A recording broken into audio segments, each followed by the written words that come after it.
আসসালামু আলাইকুম ভিউয়ার্স, আজকে আপনাদের নিয়ে আসলাম কাহারোল উপজেলা একটি সাংস্কৃতিক মেলা ও প্রজেক্টের মেলা। আপনারা দেখতে থাকুন কি সুন্দরভাবে একটি মেয়ে প্রজেক্টটি বুঝিয়ে দিচ্ছে। হওয়ার ফলে আমাদের পরিমাণ মতো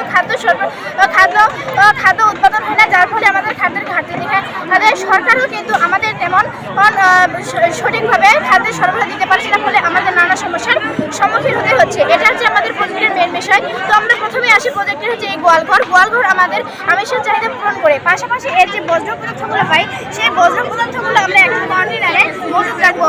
এখানে অক্সিজেনের অভাবে কিছুদিন পর একটি গ্যাস উৎপন্ন হবে, যেটার নাম বায়োগ্যাস। এই বায়োগ্যাসটি আমরা রান্নার কাজে ব্যবহার করব। এই বায়োগ্যাস এখান থেকে এখানে পাইপের মাধ্যমে আসে এবং এই কন্টেনার থেকে আমরা মাটির ভিতর পাইপ পুঁতে সরাসরি বাসা বাড়িতে সিলিন্ডার সংরক্ষণ করবো। সংরক্ষণের পর আমরা রান্নার কাজে ব্যবহার করবো। দ্বিতীয়ত আমরা আসে নবায়নযোগ্য শক্তির সাহায্যে এই সোলার প্লেট দিনের বেলা চার্জ দিতে করবো, সৌরশক্তির মাধ্যমে চার্জ দিতে করবো এবং রাতের বেলা কিন্তু আমাদের অনেক অন্ধকার দেখায়, যার ফলে আমাদের চলাচল এবং নানা কাজে অসুবিধা হয়। সেক্ষেত্রে আমরা এই সোলার প্লেটের জন্য বিদ্যুৎ যদি উৎপাদন করি, সেক্ষেত্রে কি হবে, আমাদের রাস্তা চলার জন্য সুবিধা হবে এবং নানা কাজ করতে আমাদের একটু ভালো উন্নতির দিকে এগিয়ে যাবে।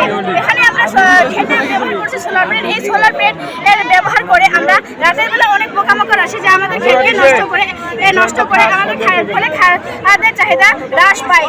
যদি আমরা এখানে সোলার প্লেটের মাধ্যমে আলো শক্তি ব্যবহার করি, তাহলে রাতের বেলায় সেই পোকামাকড় এখানে বাতি দেখে আকৃষ্ট হবে এবং ফলে আমাদের সাবান পানিতে পড়ে মারা যাবে। আমরা দিনের বেলা ব্যবহার করি, এটা রাতের বেলা আমরা দিনের ব্যবহার করে করছি একটি প্রাচীনকালের বড় গাছ লাগিয়ে, ক্ষেতের মাঝখানে বড় গাছ লাগিয়ে সেখানে লাগিয়েছি, কারণ দিনের বেলা কিন্তু অনেক পোকামাকড় আছে যা পোকামাকড়গুলো আমাদের ধান ক্ষেতকে নষ্ট করে দেয়, ফলে কি হয়, আমাদের খাদ্যের ঘাটতি দেখা দেয়। যদি পোকামাকড় আসে তাহলে এই বড় গাছের প্রতি আকৃষ্ট হবে, আকৃষ্ট হওয়ার পরে এই বড় গাছের পাতাগুলো খেয়ে আমাদের ফসল সেটা রক্ষা পাচ্ছে।